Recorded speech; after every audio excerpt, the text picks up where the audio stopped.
तो चलिए हम चतुर्भुज के अंतर्गत सम चतुर्भुज देखेंगे। तो सम चतुर्भुज का देखिए डायग्राम कैसा होता है। ये हुआ,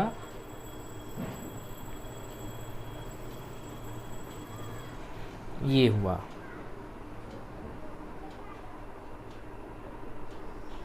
इसका मतलब ये है कि सम चतुर्भुज वर्ग की तरह होता है जिसके चारों भुजाएं बराबर होती है। ठीक है, तो इसकी पहली प्रॉपर्टी में चारों भुजा बराबर, ठीक है।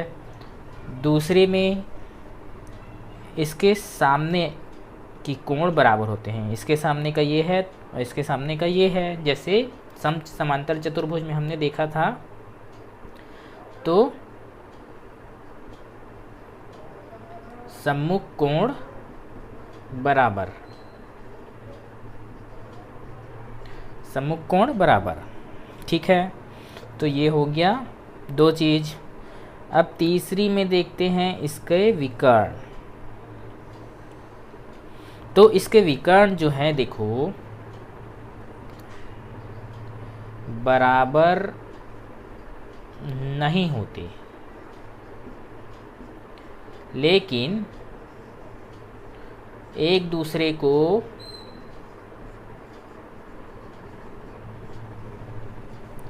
नब्बे अंश पर काटते हैं। देखो यहाँ पे जो है इनका कोण 90 अंश बनता है, इधर भी, इधर भी, इधर भी, चारों तरफ, ठीक है। तो ये था इसके विकर्ण का। तो देखो अब देखते हैं कि जो ये है हमारा जो सम चतुर्भुज है, इसका मान लेते हैं ये ए, बी, सी और डी, ठीक है।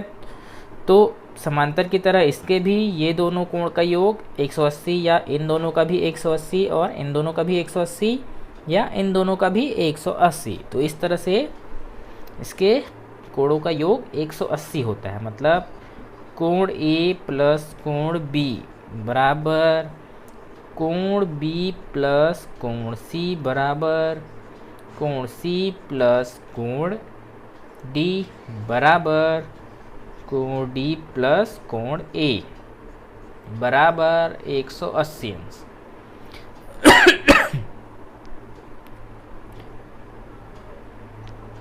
ठीक है, तो इनके ये कोण बराबर होते हैं। तो अब इसका मेन चीज देखते हैं हम। तो इसका पहले परिमाप देख लेते हैं। पांचवा में तो परिमाप, तो इसकी चारों भुजाएं बराबर है, मान लेते हैं सब x है। तो x है तो ये भी वर्ग की तरह इसके परिमाप क्या हो जाएगा 4 इंटू एक्स, ठीक है। तो चलो अब इसका हम क्या देखते हैं, क्षेत्रफल।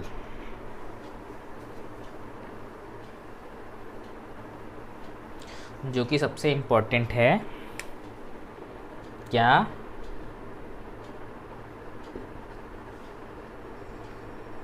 क्षेत्रफल। तो सबसे पहले क्षेत्रफल क्या होगा, तो देखो अब यहाँ से यहाँ तक तो हमारा भुजा x है, लेकिन हमको इसकी ऊंचाई चाहिए। तो ऊंचाई मान लेते हैं यहाँ पे हम, तो ये हमारी ऊंचाई है, ऊंचाई मान लेते हैं h। तो इसका क्षेत्रफल क्या हो जाएगा, क्षेत्रफल हो जाएगा सबसे पहले x इंटू एच, ठीक है, सीधा सीधा।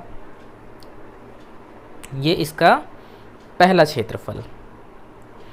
अब देखो दूसरे क्षेत्रफल के लिए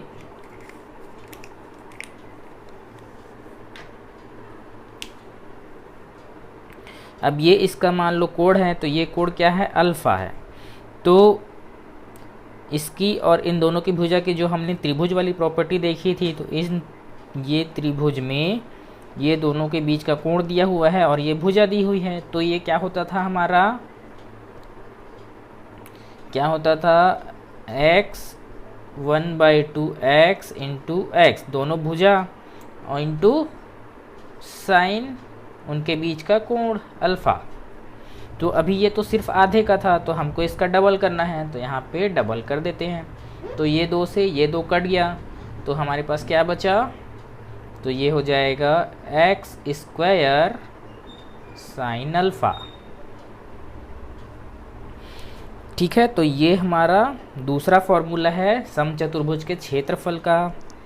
तो अब तीसरा फॉर्मूला देखते हैं। तो तीसरा फॉर्मूला जो है वो इसके विकर्ण पर देखेंगे। तो देखो इसके एक विकर्ण ये D1 है और दूसरा D2 है। ठीक है, तो इसके विकर्ण का क्षेत्रफल क्या हो जाएगा, 1/2 D1 इंटू D2।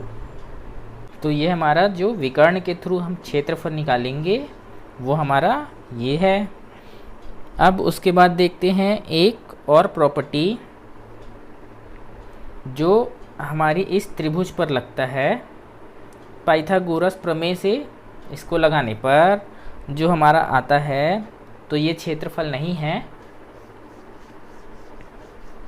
ठीक है, तो देखो इन दोनों पे पाइथागोरस प्रमेय लगाते हैं हमारे एक त्रिभुज पे।